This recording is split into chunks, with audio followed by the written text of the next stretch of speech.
അങ്ങനെ ഇല്ലേ, ഇന്ന് വൈകുന്നേരം ചായക്ക് ഞങ്ങൾ ചക്കയട ഉണ്ടാക്കാമെന്ന് വിചാരിച്ചിട്ടോ. അപ്പോൾ 2 ദിവസം മുന്നേ ഞങ്ങൾക്ക് കുറച്ച് ചക്ക അധികം കിട്ടിയിട്ടുണ്ടായിരുന്നു. പച്ചയും പഴുപ്പൊക്കെ ആയിട്ട് കുറച്ചധികം ചക്ക തന്നെ കിട്ടിയിട്ടുണ്ട് കേട്ടോ. അപ്പോൾ പഴുത്ത ചക്കയൊക്കെ മൊത്തം ചോളൊക്കെ ഇരിഞ്ഞ് നമ്മളെടുത്ത് വെച്ചത്. അപ്പോൾ 2 ദിവസം ഫ്രിഡ്ജിൽ വെച്ചതിനെ കൊണ്ട് ഇത് നന്നായിട്ട് പഴുത്ത് വന്നിട്ടുണ്ട് കേട്ടോ. അപ്പോൾ ഇതിൻ്റെ കുരുവൊക്കെ കളഞ്ഞ് ഒന്ന് മിക്സിയിലിട്ടൊന്ന് അരച്ചെടുക്കാണ്ട്. അപ്പോൾ ചക്കയുടെ പറഞ്ഞ സാധനം ഞാൻ എൻ്റെ ജീവിതത്തിൽ കഴിച്ചിട്ടില്ല കേട്ടോ. അപ്പോൾ ഞാൻ യൂട്യൂബിലൊക്കെ വീഡിയോസ് കണ്ട് ചക്കയുടെ കഴിക്കാൻ കൊതിയായിട്ടാണ് കേട്ടോ ചക്കയുടെ ഉണ്ടാക്കുന്നത്. അപ്പോൾ അതെങ്ങനെ ഉണ്ടാക്കലൊന്നും അറിയില്ല. അപ്പോൾ വീഡിയോസൊക്കെ കണ്ട് ഇങ്ങനെ ഉണ്ടാക്കാമെന്ന് വിചാരിച്ചിരിക്കുക കേട്ടോ. അപ്പോൾ ഏലക്കായ പൊടിച്ച പൊടി ഇല്ലാത്തതുകൊണ്ട് ഇതിൻ്റെ കൂടെ ചക്കേൻ്റെ കൂടെ തന്നെ ഒരു 3-4 ഏലക്കായും കൂടെ ഇട്ടിട്ട് നന്നായിട്ട് ബ്ലെൻഡ് ചെയ്തെടുത്തിട്ടുണ്ട്. ഇനി അത് നമുക്കൊരു തട്ടിലേക്ക് ഒഴിച്ചു കൊടുക്കാം കേട്ടോ. അപ്പം ഫ്രിഡ്ജിൽ വെച്ച ചക്ക ആയതുകൊണ്ട് തന്നെ നല്ല തണുപ്പുണ്ട് കേട്ടോ ചക്കക്ക്. ഇനി ഞാനിതിലേക്ക് എടുത്ത് വെച്ചിട്ടതിലുള്ളത് ഒരു 2 കപ്പ് വറുത്ത അരിപ്പൊടിയാണ് കേട്ടോ.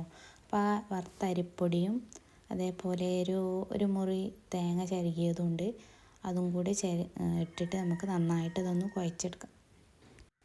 ഞാനിത് യൂട്യൂബിൽ ഒരു 3-4 വീഡിയോസൊക്കെ കണ്ടതിന് ശേഷമാണ് കേട്ടോ ഉണ്ടാക്കി നോക്കുന്നത്. അപ്പോൾ അതിൽ ഓരോരുത്തർ വറുത്ത അരിപ്പൊടിയും വറുക്കാത്ത അരിപ്പൊടിയും അതേപോലെ ഗോതമ്പ് പൊടിയും ഒക്കെ വെച്ചിട്ട് ചെയ്യുന്നുണ്ട് കേട്ടോ.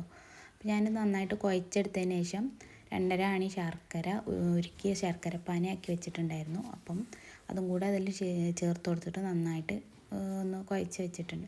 ഇനി നമുക്ക് വാഴയുടെ ഇലയിൽ വാഴൻ്റെ ഇല വാട്ടിയിട്ടാണ് കേട്ടോ ഞാൻ എടുത്തിട്ടുള്ളത്. അപ്പോൾ ഞാനൊരു ഉന്നക്കായൻ്റെ ഒരു വലിപ്പത്തിൽ, നമ്മൾ പഴം കൊണ്ട് ഉന്നക്കായ ഉണ്ടാക്കില്ല, ആ ഒരു വലിപ്പത്തിലുള്ള ഇതാക്കിയിട്ടാണ് കേട്ടോ ഉണ്ടാക്കാൻ ഉദ്ദേശിക്കുന്നത്. അപ്പോൾ നമ്മൾ ഈ ഓരോന്നും ഇതേമാതിരി വാഴൻ്റെ ഇലയിൽ പൊതിഞ്ഞെടുക്കുക.